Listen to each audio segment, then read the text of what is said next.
Hi, I'm Jack from GatelyAcademy, and in this lesson we're going to learn about Massachusetts Landlord Tenant Law. We're going to talk about deposits, condition statements, and the state Sanitary Code. So the landlord is allowed to collect the security deposit, which cannot exceed 1 month's rent, the last month's rent, and a key fee. And of course, they're allowed to collect the first month's rent. So in Boston, for instance, and this is not statewide, but just example, in Boston, it's not uncommon for the landlord to collect the first month's rent, the last month's rent, the security deposit, and the rental fee if they're using a rental agency. Remember, that must be disclosed to the tenant as soon as possible, and even a key fee. So it's not unusual in the city of Boston to require the tenant to come up with actually 4 months' rent plus the key fee. That's a lot of money. For a $2,000 apartment, that would be $8,000 plus the key fee, which is usually like about $100 or something like that.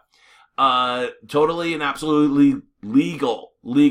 The security deposit, as we said, cannot be more than 1 month's rent, and it requires the issuance of what we call a condition statement. I'm going to show that to you in just a moment. Now, what happens if over the course of time the rent goes up? Well, the landlord is actually able to collect that overage because, over time, if the lease is renewed or whatever, the last month rent is, if you collect it in the beginning, let's just say you started off with a $2,000 apartment and you live there for a significant amount of time, or even like 2 or 3 years, maybe the rent creeps up to $2,200. The landlord is allowed to collect that extra $200 as it goes along, so that at the end they do have a full month of the last month's rent. Let's take a little bit closer look at the security deposit condition statement. So I'm a member of the Greater Boston Real Estate Board, so I'm going to use their version of it.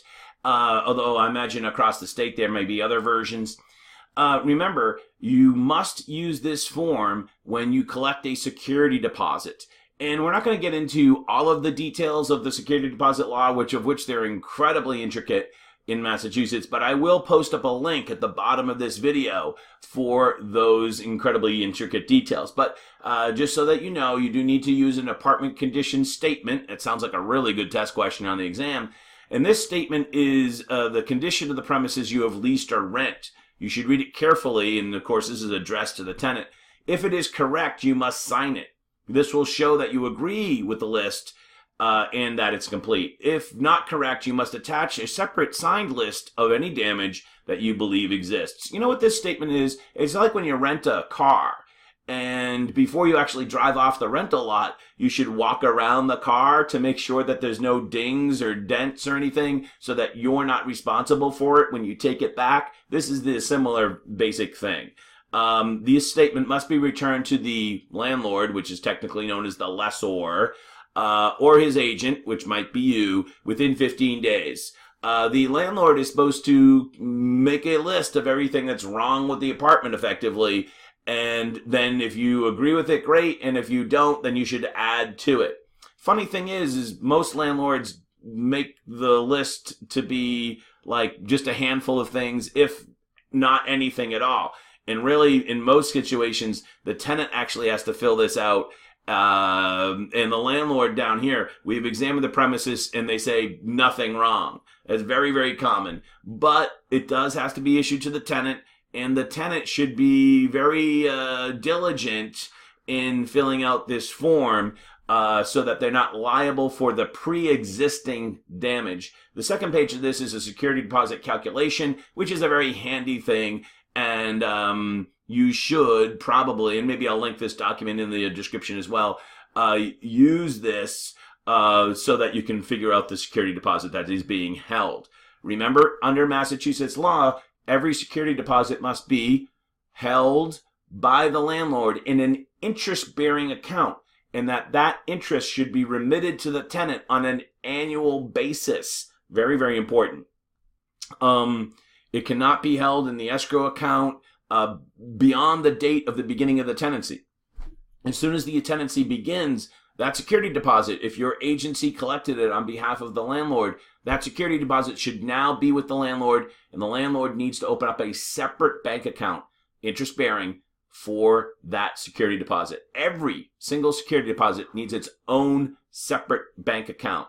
If the landlord asks a tenant to produce a tax form, a W-9, that would be so that the bank account can be opened up in their name or in trust for their name. And this is the one and only time where you should actually ask your tenant for their birth date.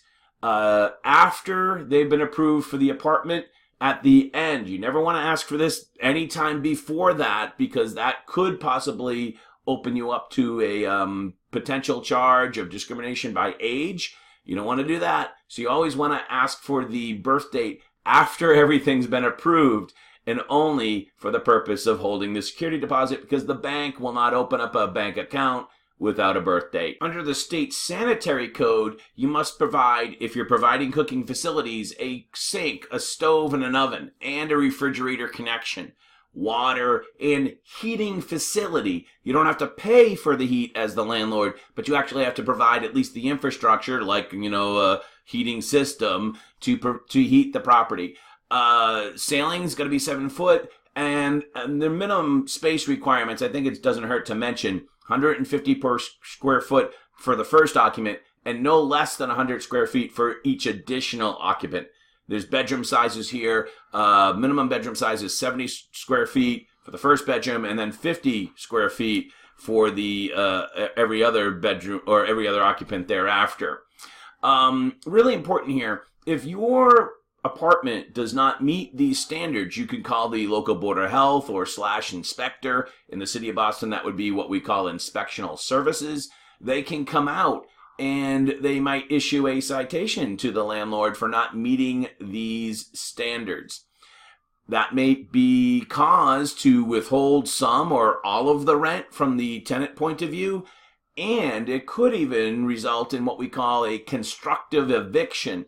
So if your apartment, for whatever reason, is nowhere near meeting these standards, you could actually, what we call, constructively evict yourself. Even if there's an existing lease in place, you might be able to extract yourself from that lease.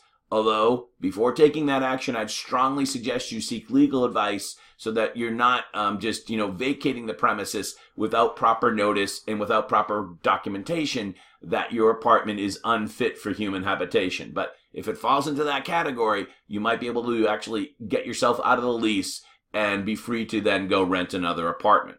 Hey, I'm Jack from GatelyAcademy. Thanks for watching. Have a great day. Bye.